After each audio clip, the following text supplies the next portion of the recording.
It was cold and foggy this evening of November the 29th, 1932, in the small town of Beauraing in Belgium, when 15-and-a-half-year-old Fernande Voisin and her 11-year-old brother Albert left their house at 6:30 to go and meet their sister Gilberte, who was a day boarder at the local convent school. More often than not, Hector Voisin collected his daughter, the only one of his 3 children he sent to the academy, a school run by the Sisters of Christian Doctrine.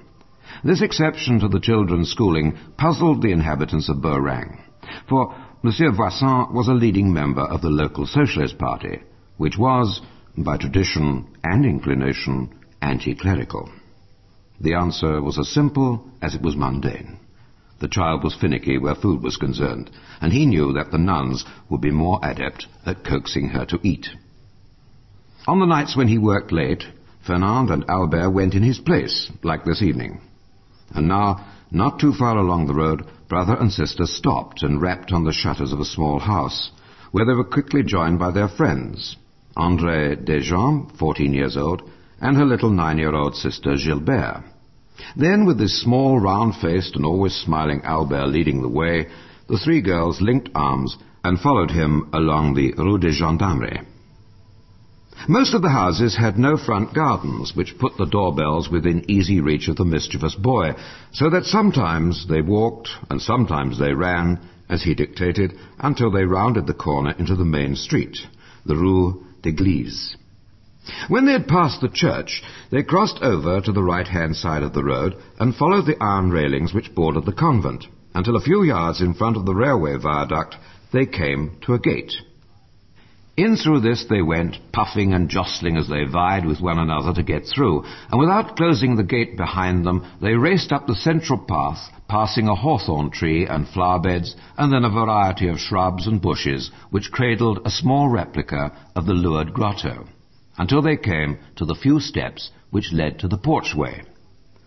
Albert mounted them first, and by the time the girls joined him, he had already rung the doorbell. "They're taking a long time to answer, aren't they?" Albert pushed his hands into his coat pocket and stamped his feet to warn them. Then he turned away from the door impatiently. "Maybe supper was late tonight. Sometimes it is. Don't be so impatient." Fernande turned round and looked at her brother, who was surprisingly now standing motionless. "Hey, what's the matter with you all of a sudden?" She prodded him in the back. Look over there." He pointed towards the railway bridge. "It's the Virgin. And she's dressed all in white. Do look. She's walking along the viaduct." "Oh, do shut up," said his sister. "Don't be silly. Haven't you done enough mischief for one night? Fancy ringing those poor people's doorbells and running away like that. You are—" "But I'm telling the truth. It is the Virgin. Look for yourself." At the boy's insistence, Fernande, André, and little Gilberte turned round and peered through the mist. Then their lips fell apart, and their eyes widened as they too saw, just as Albert had said, a lady dressed in white, a luminous figure walking in the air just a little above the bridge. The 4 children stood rooted to the spot, watching the moving figure, until Albert, suddenly afraid, reacted. He turned back to the main door, put his finger on the bell, and kept it there, while the girls, also frightened, pounded on the door with their fists. After what seemed an eternity, it was opened by a nun. Sister, they all spoke together. "Look, it's the Blessed Virgin. She's walking above the viaduct. She's dressed all in white. Come and see." All 4 pointed towards the railway bridge. "Oh, don't be silly, children," said the nun. "Do be quiet now. Big Gilbert is just coming." "But we are afraid, sister." The nun came out of the porchway to the top step and peered into the night. "Behave yourselves now. It's only the reflection of the street lamps." "But it isn't. It isn't," the children cried out simultaneously. "Well, then it's a branch waving in the wind," said the nun, as she switched on the light which illuminated the garden. "See, you're imagining things. It's the white statue in the grotto that you saw." The nun was just about to return to the house when 13-year-old Gilberte Voisin, whom everyone called Big Gilbert, came through the door. "What's the matter?" She joined the others on the top step. And then she stopped abruptly. "Oh!"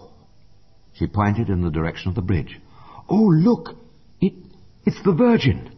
Look, you can see her legs moving through the folds of her dress." "You stupid children," said the now exasperated nun. Go on with you. Go on home, and let's hear no more nonsense." "But, sister," said Albert, "we're frightened." I think we'd better hurry up home," said Fernande. "That's right. You hurry home now, you silly children." The nun went inside the convent and closed the door firmly on the terrified children, who were now sobbing loudly. Once out in the street, Albert and Fernande led the way, followed by André and big Gilbert, holding the hands of the little Degeimbre, Gilberte. As they sped down the main street, and before they reached Rue de Gendarmerie, little Gilberte tripped, lost her shoe, and went sprawling to the ground. "Oh, quick, do hurry up," said Fernande as she and Albert stopped. Once the child's shoe was back in place, and she on her feet again, all five fled round the corner into Rue de Gendarmerie, but not before taking a final look back at the viaduct. The lady in white was still walking backwards and forwards above the top of the bridge.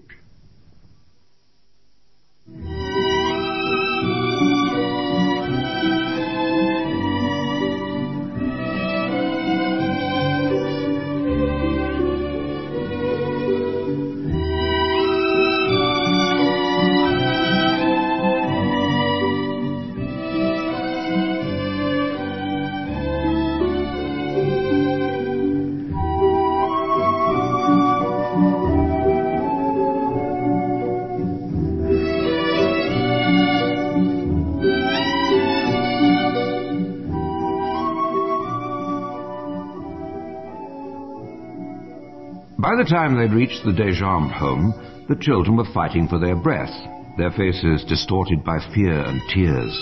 "Oh, Mamma!" little Gilberte flung herself at her alarmed mother. "We've just seen a lady in white." "I think it was the Blessed Virgin," said André.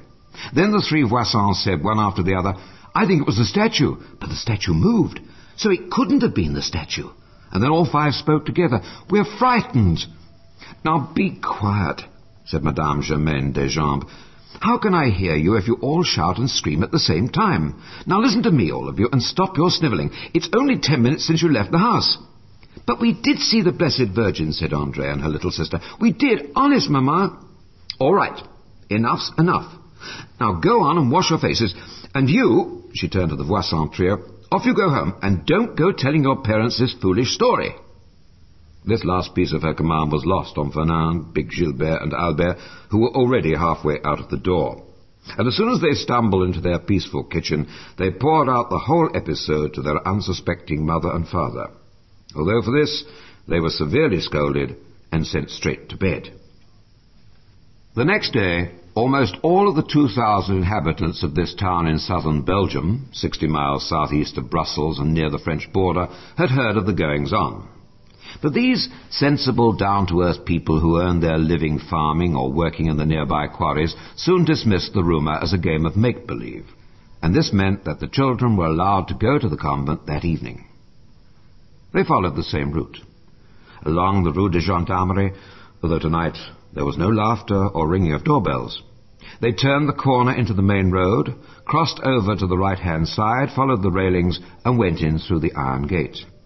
Then up the central path, carefully averting their eyes from the small replica of the lured grotto. It was only when Gilberte Degeimbre came out of the convent that they permitted themselves to look towards the railway bridge. "She's there! She's there!" Albert said, and then each of the girls, one after the other, exclaimed in wonder, "Look, just as she was last night, just above the railway bridge. Now she's passing the grotto. See, she's walking." Though the children were not as frightened as the previous evening, they nevertheless ran all the way, not stopping until they reached the Degeimbre house, when, as before, they burst in on Madame Degeimbre, who was sitting in the kitchen with her elder daughter, Jeanne. We saw her! Oh, she was ever so beautiful.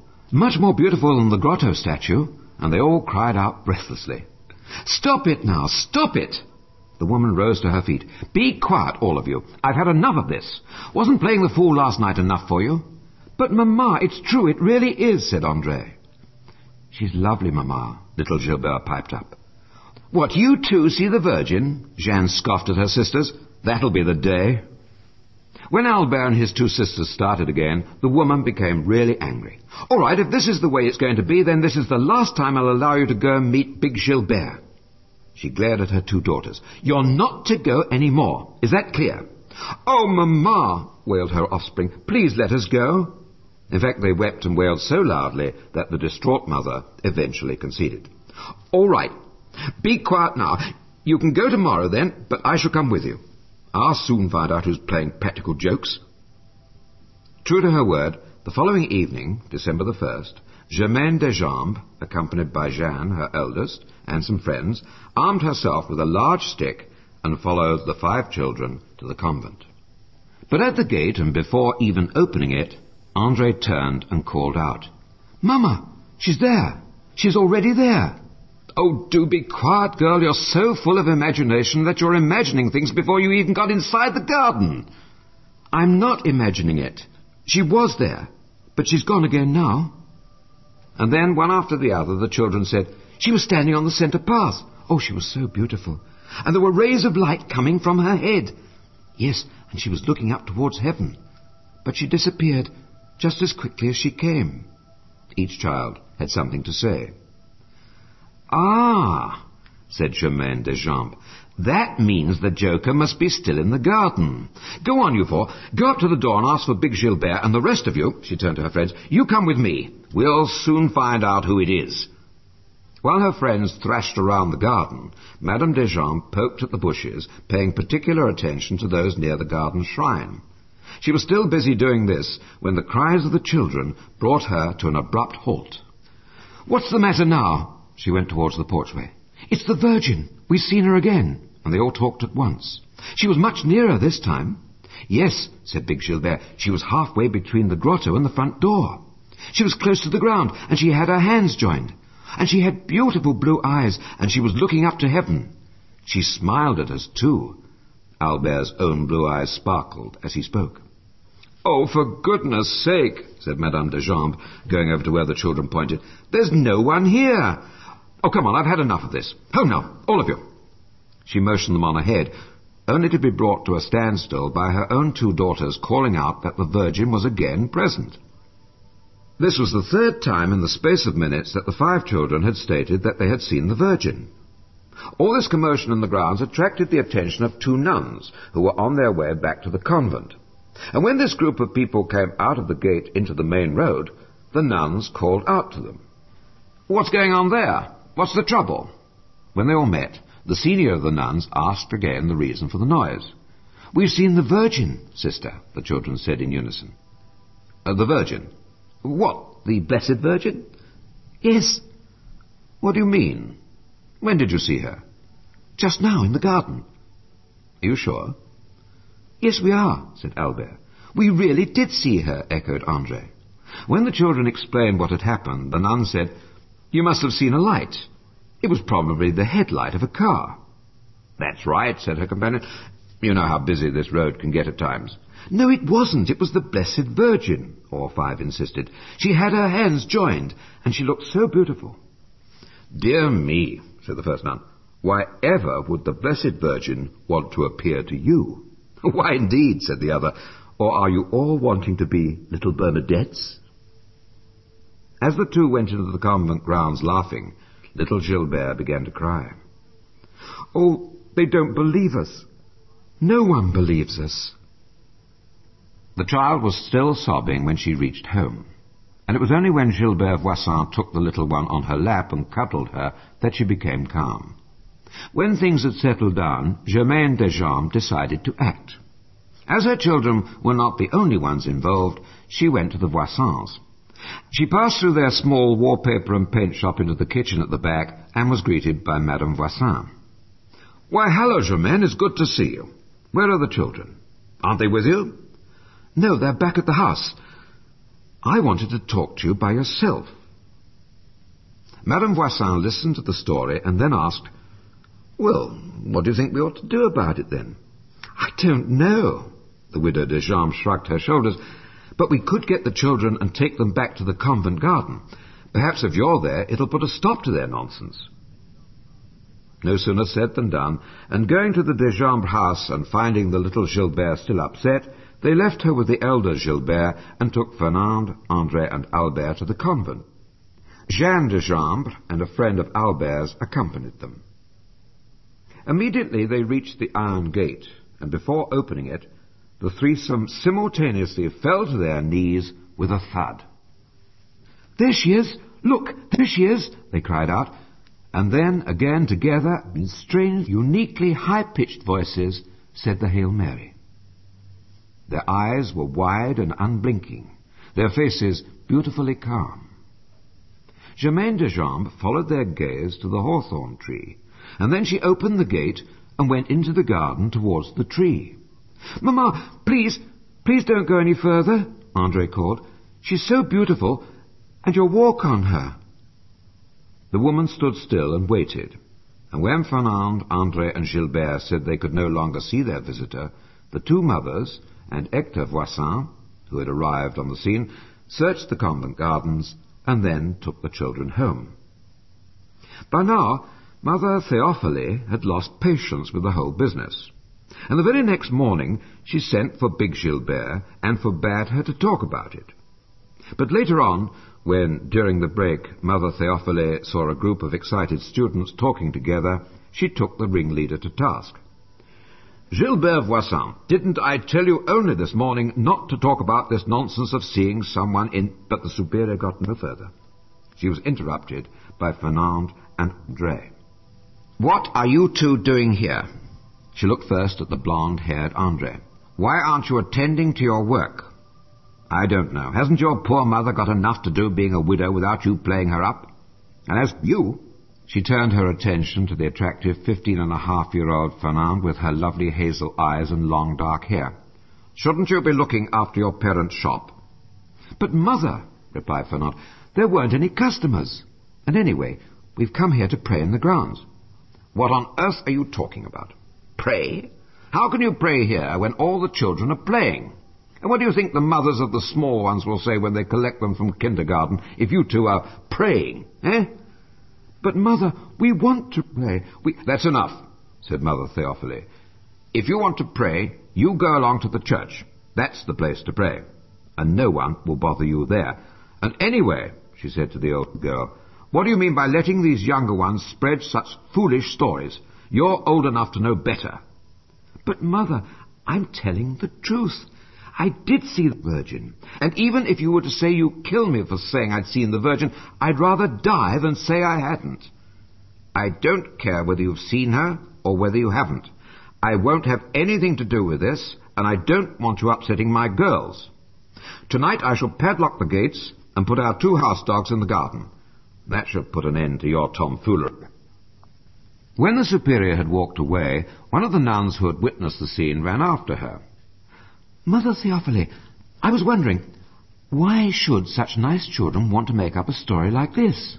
"I don't know, but I've got my suspicions.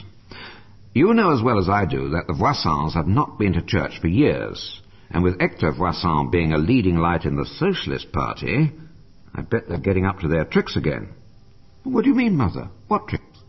"You know what the Socialists are like. They'll do anything to discredit the church."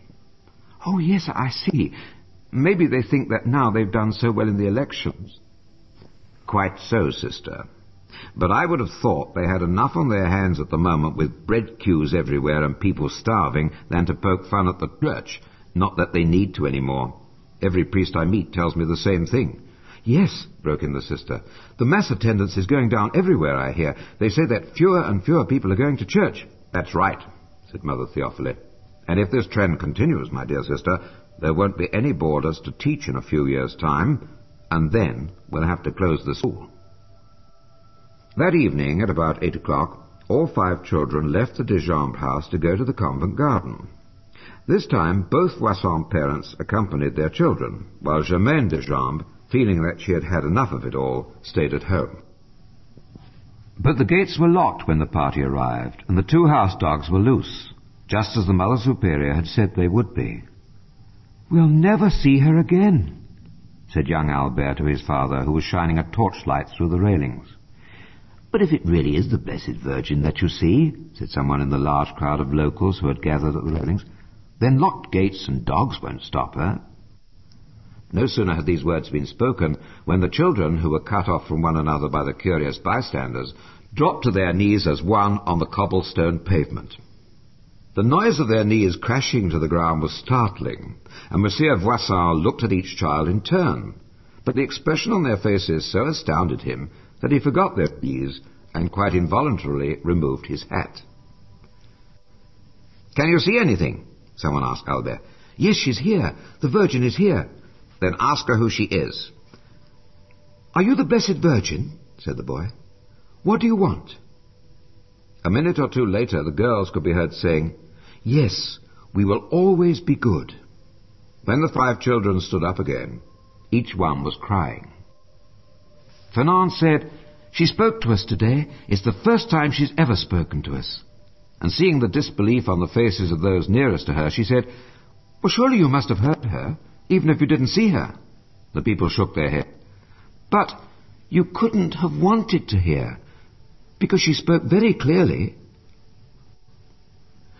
It suddenly occurred to Hector Voisin that since it was the adults who saw and heard nothing, perhaps it was only children that this lady showed herself to. And if this were the case, possibly another child might also see her. After expressing this possibility, one of Hector's friends suggested they go and fetch his young son, Leopold. This they did, and when the party reassembled, Leopold was there, and so was Germaine Degeimbre. As before, and quite suddenly, little Gilbert, André, Fernande, Big Gilbert, and Albert crashed to their knees and began saying the Hail Mary. At this, Leopold too knelt and joined in the prayer. Shortly afterwards, the 5 children stood up, followed by Leopold. "Well, did you see anything?" the little boy's father asked him. Leopold shook his head. "No, Papa, I didn't see anything at all."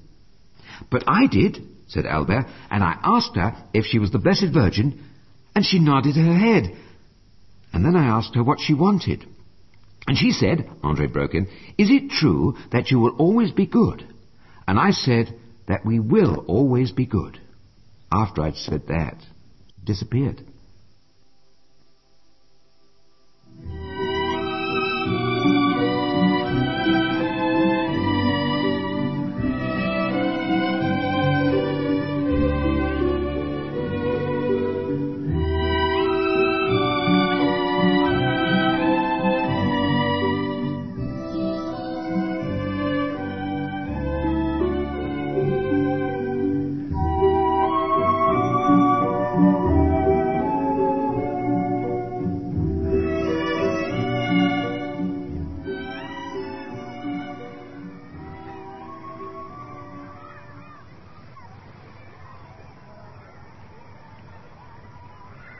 The next morning, December the 3rd, Mother Théophile awaited the 2 Gilberts' arrival at school, and then she summoned Gilberte Voisin to the parlour.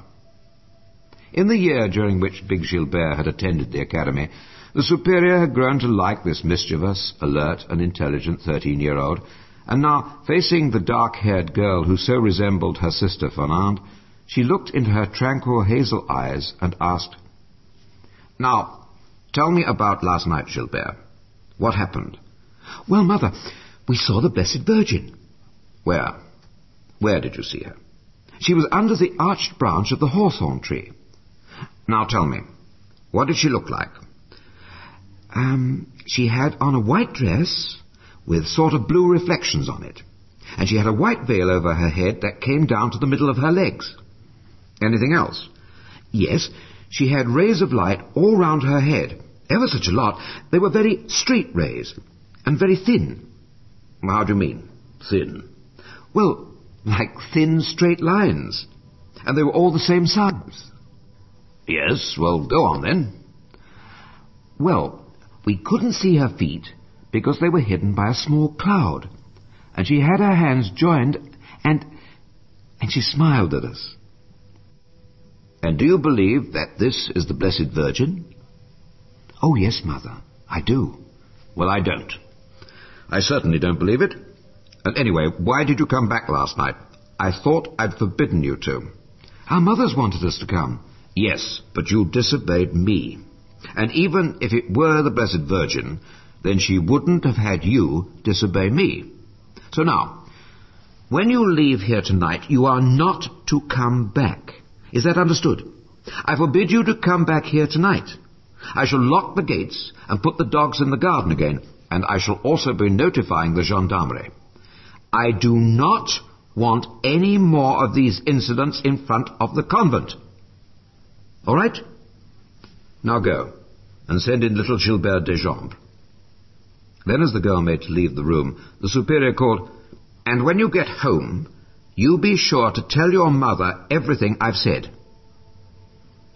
When the little blue-eyed, blonde, 9-year-old girl came into the parlour, she was questioned in the same way, and similarly reprimanded. But as it happened, the fact that Mother Theophile had forbidden the children to return that night was unnecessary, because the Voisin children were not allowed to go to the convent anyway, as Hector Voisin had come home from a socialist meeting in a bad mood. "Everyone thinks we're fools." He looked at his three angrily.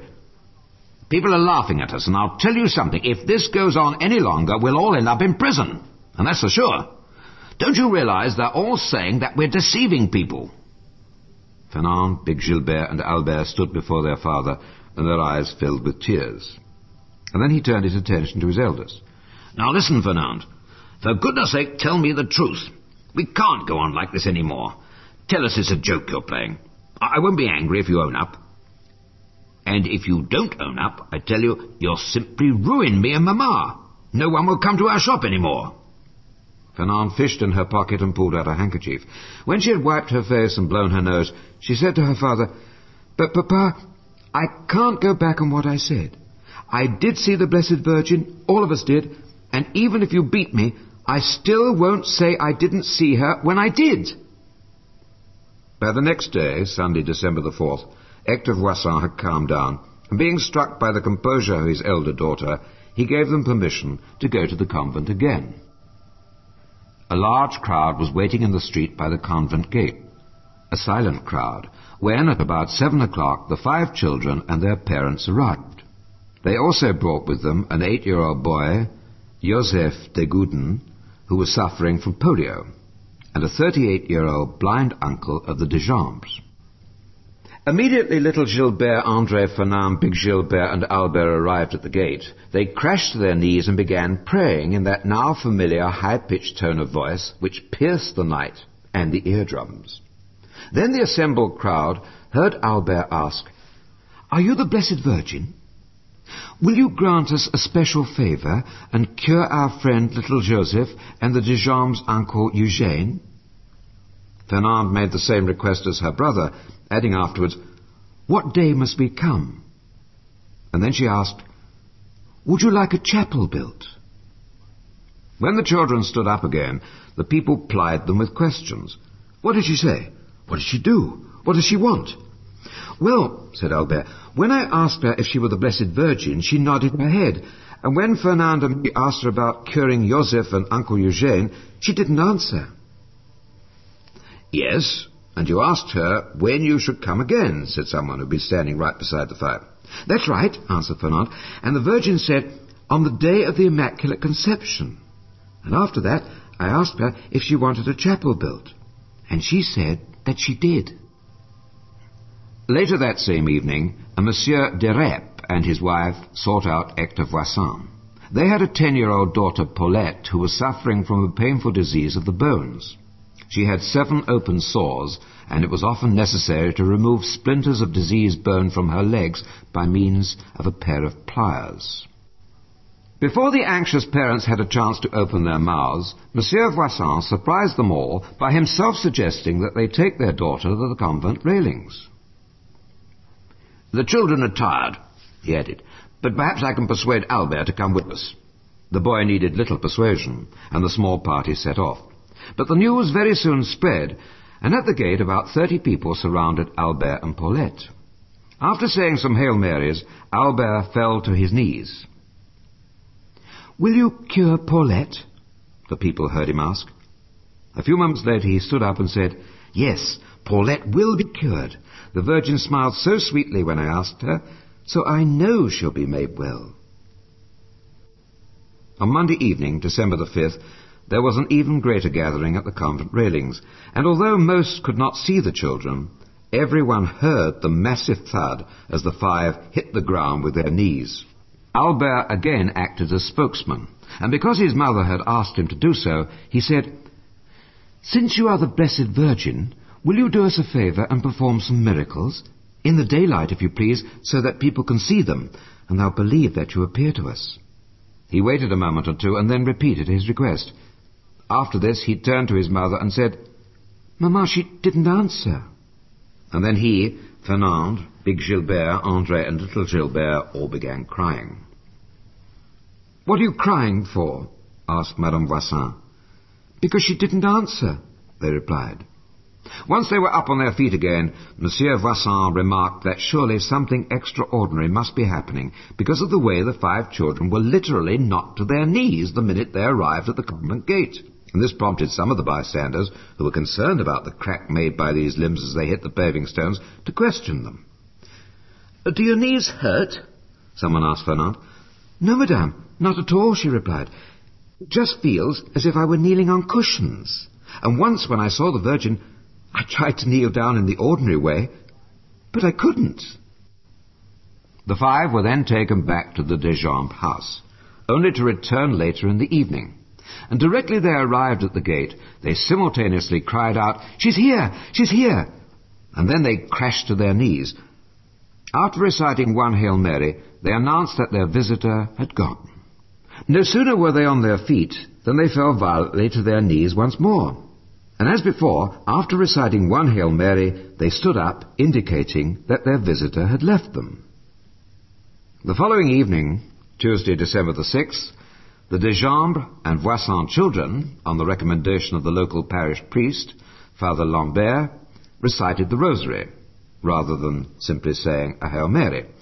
The priest, while remaining aloof from the goings-on outside the convent gate, nevertheless insisted on being kept informed.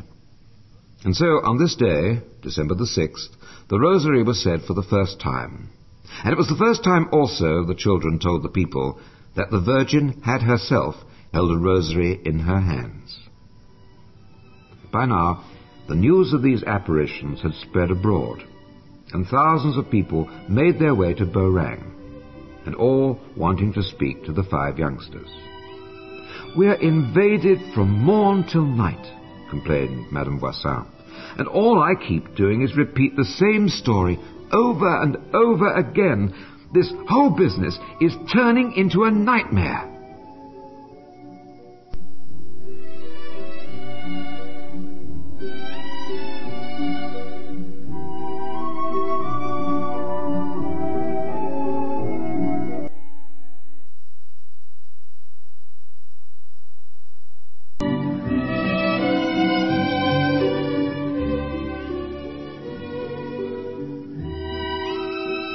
It was the newspaper reports that brought even more people to the gate of the convent on December the 7th. Everyone said the Rosary, and the events which followed it were the same as on previous occasions. Afterwards, little Gilbert, André, Fernande, Big Gilbert and Albert were ushered into the convent, where 4 doctors examined them. The men could find nothing. The health of all 5 was robust, both physically and mentally. And furthermore, the straightforward answers they gave to questions more than impressed these medical men.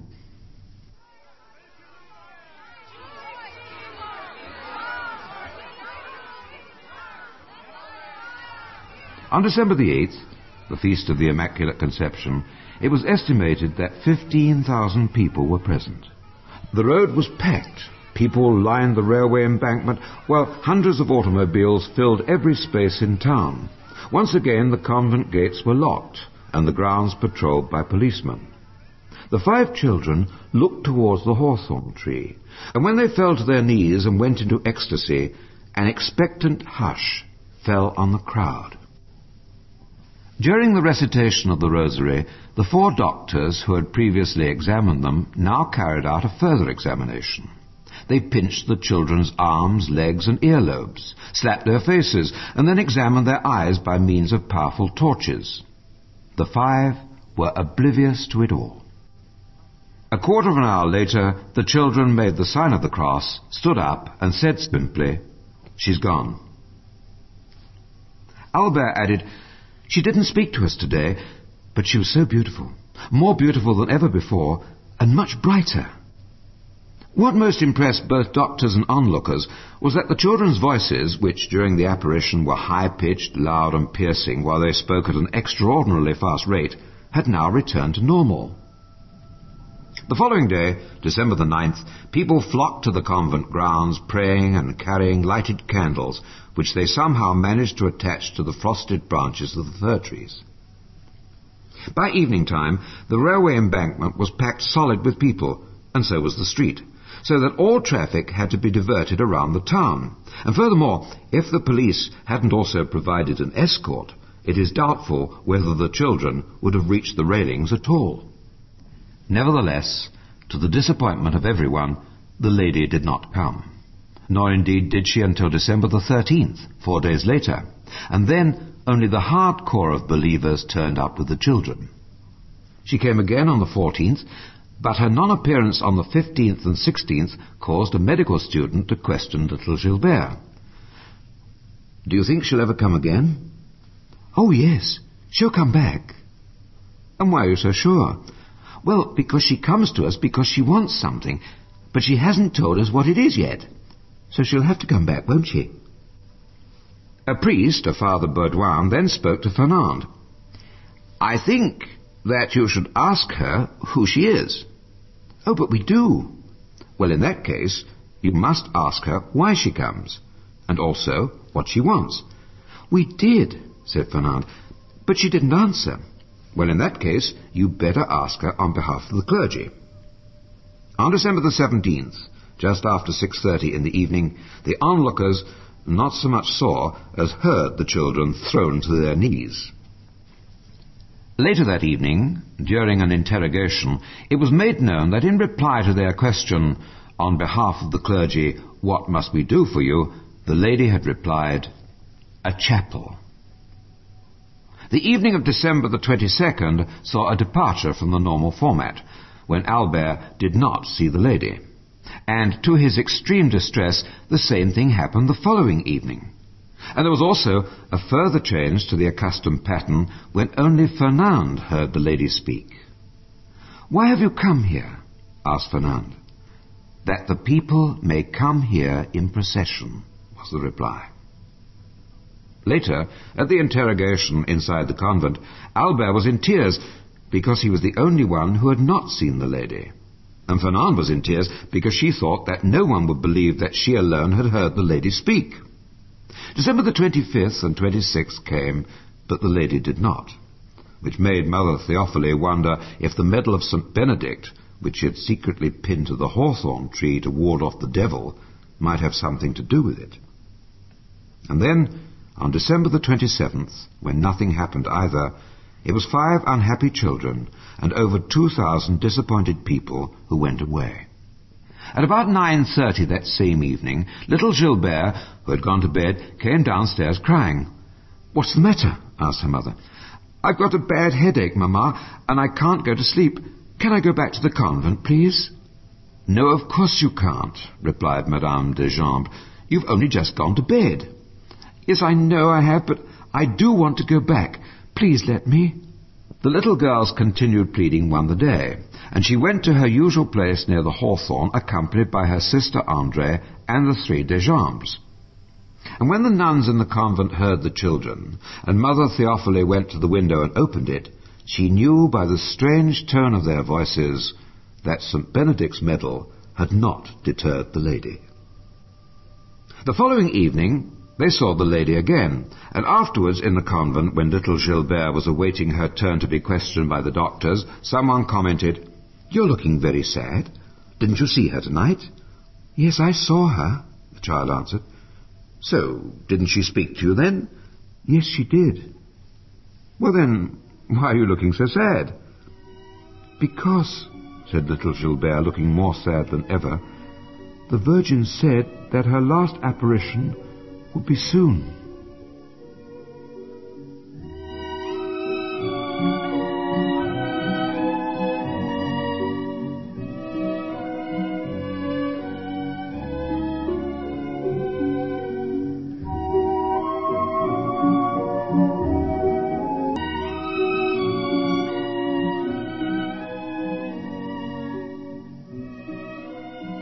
1 month had passed since the first apparition, and now with the news of their impending end, thousands of people again poured into the town on December the 29th. And although the doctors had the previous evening mutually agreed not to interrogate the children unless there was anything new, they did so at Fernande's request. Assembled in the parlour of the convent were 37 doctors. Fernande stood before them. "I saw something special this evening. When the Virgin opened her arms before disappearing, I saw a heart." "A heart?" "Yes, a golden heart, and it was near the centre of her chest, just at the place where she had her hands joined." "Well, was it bright? Shining, I mean?" "Yes, it was, and it was surrounded by little rays, like those she has round her head, but finer." And about how big was the heart?" Fernande indicated with her hands that it was about 4 inches across. When the girl had left the room, the other 4 children were questioned, as always, separately. None of them had seen the heart. The crowd, estimated at 10,000, extended to the railway embankment the next day, and when the children went into ecstasy, the doctors paid particular attention to Fernande. They noted that while the others prayed, she stopped for a time. Later, when they were questioned, it transpired that Fernande, André and Big Gilberte had seen a golden heart. Albert and Little Gilberte had not. The sceptics among the panel of doctors, and there were quite a few, were taken aback at the children's testimony. They had heard Fernande describe the heart the night before, and reasoned that in order to maintain their usual uniformity, the 5 would all have to say that they had seen it tonight. But 2 of them confessed that they hadn't. Their theory of complicity between the children was further confounded when during the investigation they became aware that only Fernande had heard the lady speak. "I stopped praying," she said, "when I saw the Virgin's lips move." "And what did she say?" "She said, 'Pray, pray very much.'" "And how often did she say that?" "Just once." During the vision of December the 31st, all 5 children saw the golden heart. Because New Year's Day in Belgium is devoted to visiting friends, renewing acquaintances, and being with the family, there were only a handful of people outside the convent the following evening. The doctors, however, were there as usual, and having seen both Fernande and Big Gilberte stop praying while in an entranced state, questioned them afterwards. Fernande was first. "What did this lady say to you?" "I didn't hear her." "But you stopped praying?" "Yes, I did, because her lips were moving as if she was going to speak, so I started praying again." "Why was that?" "Because I don't like being the only one who hears her speak." The doctors then questioned Big Gilberte. "Tell us, Gilberte, did your visitor say something to you?" "Yes, she did. She said, 'Pray always.'" "Is that how she said it?" "Yes, she put the stress on always. Pray always." Beauraing was crowded again on January the 2nd, and as usual the houses of the Degeimbre and Voisins were besieged, and the children themselves grew weary of it all. "Don't be put off by their behaviour," Madame Voisin defended her brood. "I must ask you to excuse them. They are very tired, especially Albert. There's never a moment goes by without him being questioned or kissed by different women. It's become so bad that he's threatened to smear mustard all over his face." "Do you believe your children, madame?" asked one priest visitor. "Yes, I do. I know my children, and they don't tell lies. My husband and I are greatly impressed. Do you know, they don't possess an ounce of pride, because they're always saying, 'People don't have to believe us, it doesn't matter. We saw the Blessed Virgin, and that's the only important thing.'" After the vision that evening, word went round the 12,000 gathered that tomorrow, January the 3rd, the lady would have something to say to each child. These words precipitated the largest crowd ever, which was believed to be in the region of 35,000. The town was in utter chaos. All traffic was engulfed, unable to move either one way or another. Fences were broken down and gardens trampled on as the concourse swelled. Yet, on the whole, everybody was remarkably silent and devout. A number of sick were present, including Eugène Aven, the 8-year-old Joseph Degoudin, and young Pauline de Rep, all of whom had hardly missed a night. The windows of the academy, which overlooked the garden, were filled with guests of the nuns, while a powerful spotlight illuminated the hawthorn tree, and the spot where the children now stood. And even though they were very frightened at the excitement and the vastness of the spectators, they nevertheless began praying the rosary. Hardly had they done so when little Gilbert, André, Albert, and big Gilbert were thrown to their knees. Fernande alone stood. Her face was a picture of misery as she searched the hawthorn. Germaine Degeimbre, her eyes concentrated on her own 2 daughters, noticed that little Gilbert had stopped praying and seemed to be listening intently. Her face was wet with tears. When she resumed her prayers, her mother looked at André, who also became silent and listened. The same thing happened to big Gilbert, and then Albert, and all 4 were crying, their faces almost matching that of poor Fernande, who had seen nothing. "Maybe the lady will come back for you," one of the doctors tried to console her. "Perhaps if we say another rosary?" But the lady did not return. Still, Fernande would not budge from the hawthorn tree. "No, I'm not going. I want to see the Virgin." "Oh, come on, Fernande," said the doctor. "Don't be such a baby. You can come back later tonight when there's no one here." "It doesn't matter what you say. I'm not leaving. The Blessed Virgin said she had a message for each one of us, and I haven't had mine yet, so I'm not moving until I get it." The doctor shrugged his shoulders and made to walk off to join the other 4.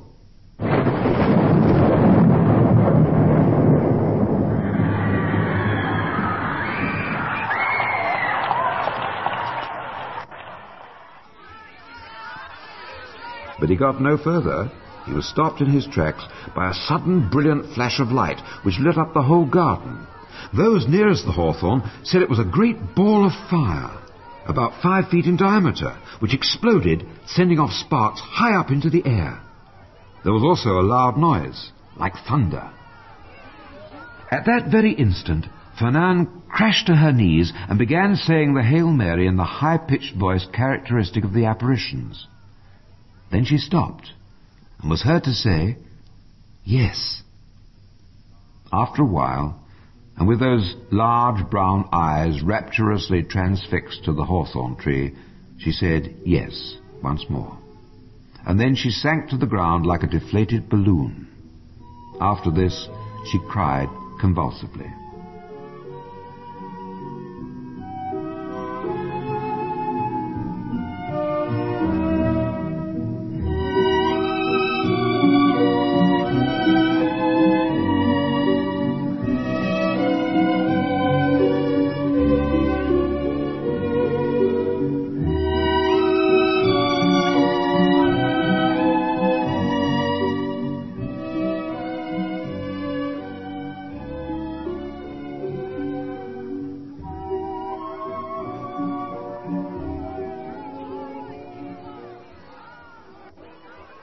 In contrast to Fernande, the crowds were beside themselves with joy, singing and praising God with tears of joy rolling down the cheeks of most. "The emotion of the crowd defied description," said the doctor who was standing beside Fernande. "I shall never forget it. Or the pretty dark-haired girl with a white shawl over her head, with her wide eyes and fixed gaze and her hands joined together, the expression on her face was one of indescribable beauty." There was a great deal of excitement among the doctors afterwards, and all were anxious to know what had taken place. And as for the throng, they had no intention of dispersing until they, too, knew what had happened. "The Virgin," the children said, "was even more beautiful than ever, and she smiled much more than she usually did." Each child had been given a secret, which was for them alone.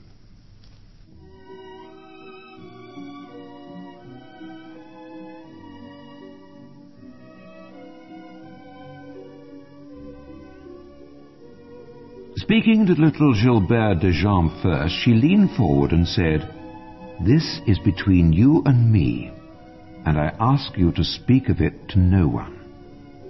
After that, the Virgin said, "Goodbye." Gilberte Voisin, however, informed the doctor that the Virgin had said, "I will convert sinners." Albert Voisin, like little Gilbert, was simply told a secret. To Andree Degeimbre she said, "I am the Mother of God, the Queen of Heaven. Pray always." Then she said goodbye while disappearing, showing her golden heart as she did so. And finally, she asked Fernande Voisin, to whom she had returned, "Do you love my son?" And when Fernande said that she did, the Virgin pointed to herself and asked, "Do you love me?" "Yes, I do," said the girl. "Then sacrifice yourself for me."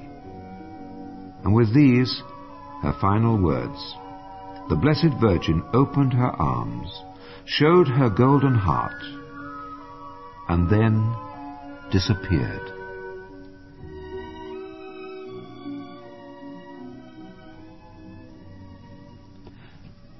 The very minute it was learned that the 5 children were concealing things, priests, nuns, doctors, in fact, everyone and anyone, gave them no peace, using subterfuge and guile in their attempt to extract the secrets, all of which caused Albert to say, "If the Blessed Virgin hadn't helped us, then we would have revealed our secrets 100 times.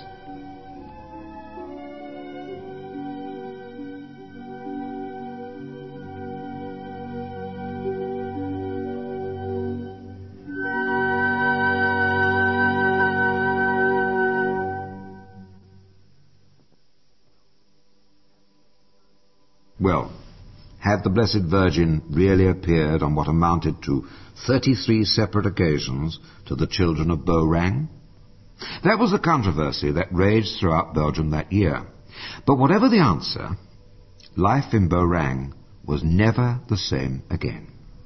Little Gilbert, André, Fernande, Big Gilbert and Albert continued to go to the hawthorn tree each night at 6:30 and said the rosary, even though they knew that the lady would come no more. And they also began attending Mass every day. To the droves of people who came to look at, speak and question them, the children were courteous and helpful. But when their homes became overrun with uninvited visitors, it caused untold misery and aggravation to their families.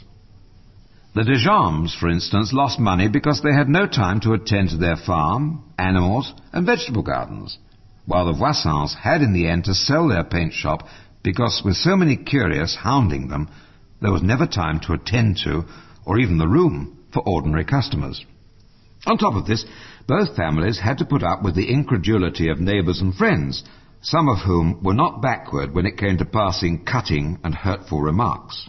And the children, too, had more than their share of abuse, yet it was as nothing compared to the suffering which the absence of their lady had caused them. Still, there were many bright spots. Big Gilbert said that her prayers had been answered the day her parents came back to the church. And it was a burden off André and little Gilbert's shoulders when the obdurate Germaine believed in them. Mother Theophile, too, came to believe, and so did Father Lambert, who never missed an opportunity of praying at the hawthorn with the children. Of the invalids who regularly attended the visions, Paulette Derep, who suffered from a disease of the bone, was cured, just as young Albert had said she would be. And although her cure was never declared miraculous, it drew even more attention to the happenings. By the end of 1933, over 2 million pilgrims had been to Beauraing, a name which quite appropriately means beautiful branch. Some independently, but many more in large, organized pilgrimages. This growing devotion prompted the Bishop of Namur, in 1935, to appoint a commission to investigate the happenings at Beauraing, and it took 12 years of painstaking examination, sifting through facts and interviewing countless witnesses before the commission felt able to make a pronouncement. On July the 2nd, 1949, his lordship, André-Marie Charue, issued two important documents. The first was an episcopal decree stating that two cures attributed to Our Lady of Beauraing were miraculous. And the second, a letter to his priests stating that both of these miracles constituted the final necessary proof of the supernatural character of the events at Beauraing. Fast on the heels of this came the long-awaited official recognition of the apparitions. The bishop wrote, "We give thanks to God and to the Most Holy Virgin Mary that we are in all serenity and prudence to affirm that the Queen of Heaven appeared to the children of Beauraing during the winter of 1932-33, especially to show us her maternal heart, the anxious appeal for prayer, and the promise of her powerful mediation for the conversion of sinners." The news was greeted rapturously by all those who had a devotion to Our Lady of Beauraing, but most particularly by little Gilberte and Andree Degeimbre and Fernande, big Gilberte and Albert Voisin. Of course, they were no longer children by then. In fact, they were all married and had children of their own. Apart from Andree Degeimbre, who took over the running of her mother's farm, all had left Beauraing. Fernande and Gilberte Voisin went to live in Namur, little Gilberte in Brussels, while Albert, with his wife, went to teach in what was then the Belgian Congo. Scattered though they were, they still had their unique experience and their common love of the Blessed Virgin to unite them. "You are so fortunate," said someone to little Gilberte, "to have seen her beautiful face, her eyes and her smile, and to actually be able to picture her when you pray." "Ah, yes," replied Gilberte, "it is a great joy indeed, but it's also a great sorrow, because I really do miss seeing her so much. When I was a little girl, I used to cry all the time at the thoughts of not seeing her again. And you know, it gets worse as the years go by. Not only that, there's always the great worry of not being able to live up to the Virgin's expectations, and being unworthy of meeting her again." But if Father Raymond Lafontaine, who succeeded Father Lambert as parish priest, is anything to go by, their lives were quite exemplary. "5 years have passed since my arrival in Beauraing," he wrote, "and in that time I've been able to study the children carefully. I must say that my first impressions, which were favourable, have been strengthened by time, and as I come to know them better, my esteem grows more and more. All 5 have remained simple, modest, perfectly honest, and their piety is sincere without being in the least affectatious. On the contrary, they show a certain aversion for being in the public eye. Furthermore, they have never doubted the apparitions, and they must have suffered greatly over the great length of time it took for the shrine to be recognized, and the even longer time it took for work to commence on the chapel. And now, as the work develops, the more they want to fade into the background." But the children had completed their task, and Belgium and the world had come to learn of the visit of the smiling Virgin, whose golden heart was a reminder of her love, especially when things were bad. And in 1932, they couldn't have been worse. A worldwide depression following the Wall Street crash of 1929 had caused widespread unemployment and long breadlines. The discouragement and frustration of the starving soon turned to violence, and a clamour for a new brand of socialism which promised the earth but ended up by destroying democracy and producing a Hitler.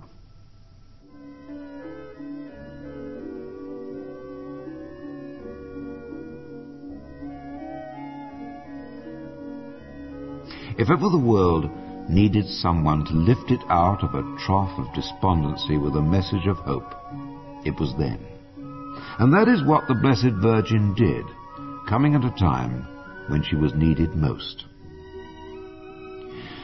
"We give thanks to God," said Bishop André-Marie Charue, "and to the Most Holy Virgin Mary, the Queen of Heaven, who came especially to show us her motherly heart, assuring us of her love while anxiously appealing for prayers, asking us to pray always, while telling us at the same time how powerful she is in the mediation for the conversion of sinners.